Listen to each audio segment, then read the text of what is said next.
Olá, tudo bem? Eu sou Carlos Sanqueta, professor e pesquisador. Sou membro do IPCC, Painel Intergovernamental sobre Mudanças Climáticas, e também participo das COPs, Conferências das Partes da ONU sobre Mudanças Climáticas. Tenho uma atuação como professor, como pesquisador e também no auxílio, no desenvolvimento de projetos de crédito de carbono. Nosso objetivo aqui é trazer essas informações para que você possa ganhar conhecimento e poder também, principalmente, atuar nesse mercado. Hoje nós vamos tratar aqui de um assunto relacionado aos projetos florestais, particularmente a um assunto que tem trazido muitas dúvidas, muitas perguntas que chegam até mim. Afinal, qual é a área mínima para nós realizarmos um projeto de crédito de carbono numa área florestal? Bom, nós temos uma série de escopos de projetos de energias renováveis, projetos de resíduos, dejetos, projetos industriais, um amplo espectro. Se estima que tem mais de 170 tipos de projetos de crédito de carbono possíveis de serem realizados. Dentre estes, nós temos o forestry, atividades florestais. E as atividades florestais se dividem em dois tipos principais, embora possamos ter mais. Mas basicamente as atividades de manutenção da cobertura florestal, na própria floresta, a conservação da floresta, que é uma das frentes, ou seja, você tem uma floresta nativa, uma floresta natural, você vai preservá-la, você vai conservá-la. Esse é uma das vertentes. A outra é uma área que não tem floresta e que você quer plantar, que você vai fazer um reflorestamento. Então temos duas possibilidades. Nas florestas nativas, nós temos diferentes biomas no Brasil, diferentes fitofisionomias, diferentes tipos de vegetação. Eu sou engenheiro florestal e trabalho bastante com as florestas nativas no Brasil inteiro, a floresta no bioma Amazônia, no bioma Cerrado, no bioma Caatinga. Temos também o bioma Mata Atlântica, e ainda temos os biomas Pantanal e Pampa aqui no Brasil. Esses são os nossos biomas. E temos vegetação nativa, e algumas dessas vegetações são florestas naturais, florestas nativas. E assim também temos em outros lugares do mundo outros biomas, outras fitofisionomias, são fisionomias vegetacionais. De outro lado, nós temos as florestas plantadas, que podem ser comerciais ou florestas com fins de restauração ambiental, de recuperação de áreas degradadas. E ainda nesse contexto podemos ter outros sistemas, podemos ter as florestas plantadas com uma única espécie, por exemplo, eucaliptos, pinos, teca, acácias, paricá, entre outras espécies. Seringueira, E também espécies não classicamente produtoras de madeira, por exemplo, podemos ter plantações de palma, de dendê, plantações de frutíferas, outros tipos de plantações, inclusive as plantações arbóreas,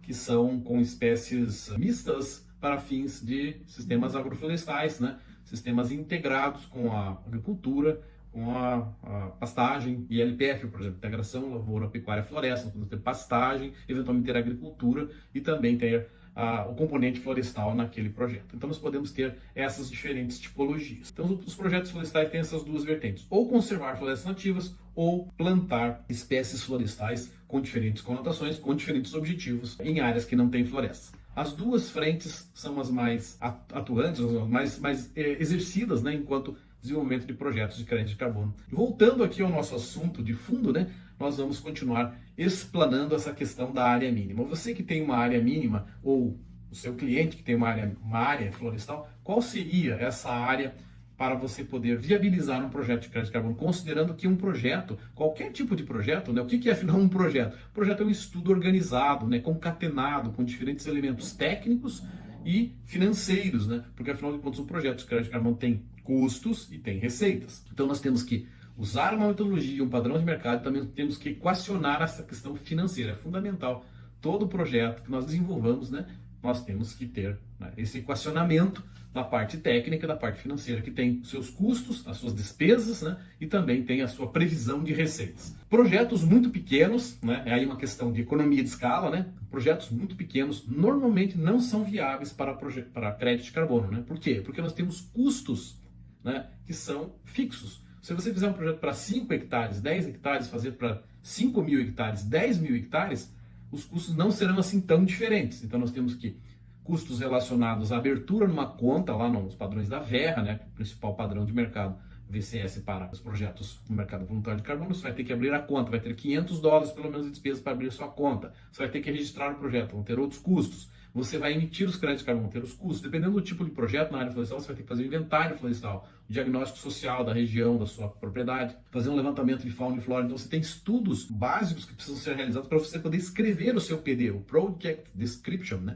que é a descrição do projeto. Você tem um template lá que você baixa, dos padrões de mercado, VERA, VCS, ou então você pode usar Social Carbon, Gold Standard, entre outros, mas esses são os principais. Então, digamos, começando por um padrão desses, você vai ter esses custos. Se você não gera créditos de carbono numa quantidade suficiente, o seu projeto se torna inviável, né? A não ser que você queira, mesmo assim, fazer o seu projeto, mesmo que ele não tenha o objetivo primordial, né, princípio de gerar créditos de carbono para vender, para ter outros objetivos. Mas digamos que você queira, né, viabilizar economicamente o seu projeto, você tem que ter uma escala mínima. E aí a pergunta, mas qual que é essa escala mínima, né? Me pergunto muito a respeito disso. Então, veja só, para projetos RED, usando o padrão de mercado VCS, que é a VM007, a VM0015, que é o tal do desmatamento não planejado, né, padrão muito reconhecido, muito utilizado pela maioria dos projetos de RED, de crédito de carbono para florestais, de conservação florestal do Brasil e de outros países similares no mundo. Essas metodologias, nesse caso aqui, a escala mínima para o Brasil, principalmente para o bioma Amazônia, seriam 20 mil hectares. 20 mil hectares, várias vezes já fiz cálculos com várias regiões do Brasil, mas isso varia. Tem regiões que com 10 mil você viabiliza.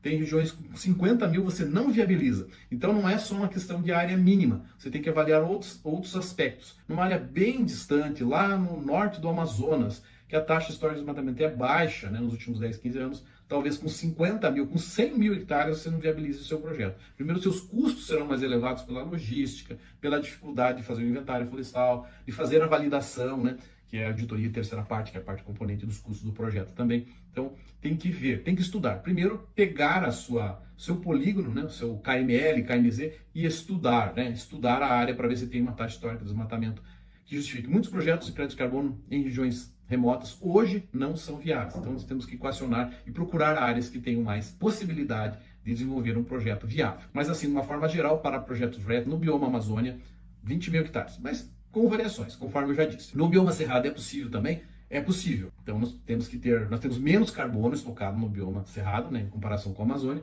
Então nós temos que ter uma escala também compatível e uma taxa de desmatamento compatível. Porém, nós temos que considerar o conjunto da obra, vários fatores, conforme já explicamos aqui.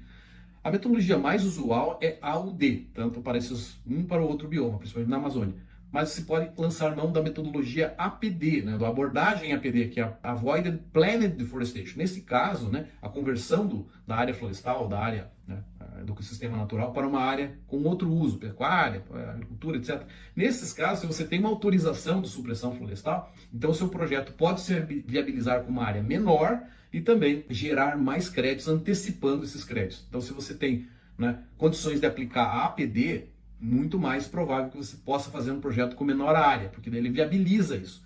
Então, eu diria, depende. A resposta mais concreta da área mínima para projetos RED é depende. Há a possibilidade de fazer projetos de crédito de carbono no bioma Mata Atlântica, no bioma Pantanal, etc. No Pantanal existe as mesmas possibilidades do Cerrado, até porque lá tem queimadas, tem vários, né, eventos que podem remeter, né, a oportunidades de projetos de crédito de carbono com potencial. Na Caatinga, se você tiver a possibilidade de aplicar APD principalmente, né? Na Mata Atlântica, as taxas históricas de desmatamento são antigas, né? As taxas de 10 a 15 anos aí não são muito intensas, não são muito altas. Eu diria bastante improvável que você gere projetos de crédito de carbono nesse bioma pelas metodologias do VCS e VERA. Talvez você tenha que lançar mão então, de outras metodologias que eu vou explicar, né, ainda na sequência. Pois bem, então 20 mil hectares, talvez 10 mil hectares. Seria possível gerar com áreas pequenas, áreas de 100 hectares, 200 hectares? No geral, não, né? A não ser que você agrupe, né? Você pode agrupar várias áreas para dar escala. Então, digamos que você tenha lá 20 propriedades com uma média de 100 hectares. Então, você terá 2 mil hectares. Começa a ser viável, talvez sim, né, para determinados padrões do mercado. Não para a VERA, a VCS nos padrões existentes hoje, mas para, por exemplo, Social Carbon, a metodologia do Social Carbon de Removal, uma metodologia que surgiu mais recentemente, que permite você quantificar, né, o crescimento da floresta, porque a metodologia do RED não considera o crescimento, não é a essência daquela metodologia calcular o crescimento das árvores, que crescem pouco numa floresta nativa comum, né,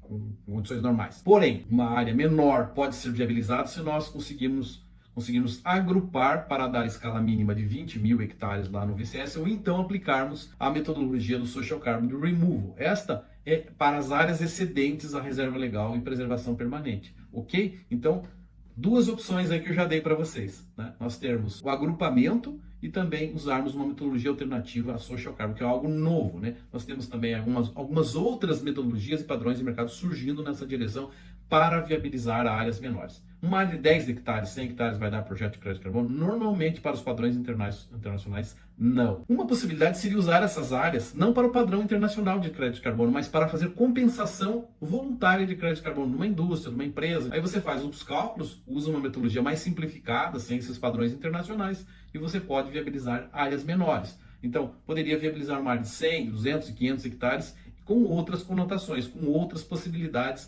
talvez no mercado brasileiro, talvez fazendo uma compensação voluntária, talvez usando outras abordagens. Então é importante que se diga que tudo depende do objetivo. É muito difícil responder, qual é a área mínima, né? É muito vaga, assim, muito aberta esta pergunta. E a resposta, por conseguinte, também. Demos aqui o nosso recado sobre a dimensão, sobre a área mínima para projetos de crédito de carbono na área florestal. Então deixo aqui o meu grande abraço e nos vemos numa próxima oportunidade. Tchau, tchau!